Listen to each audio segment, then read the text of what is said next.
தை மாசம் பிறந்துடுச்சு தங்க சம்பா நெல்லு இடிச்சு புது பானை பொங்க வைப்போமே புது பானை பொங்க வைப்போமே மனையெல்லாம் அலங்கரிச்சு மாக்கோலம் வரைஞ்சு வச்சு ஊர் கூடி பொங்க வைப்போமே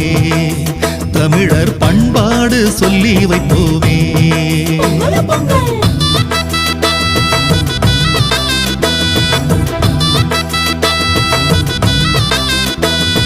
உழைப்பை நம்பி வெல்லுவோம் உழவன் பெருமை சொல்லுவோம் கால்நடைக்கும் நன்றி சொல்லுவோம் மாட்டு பொங்கலையும்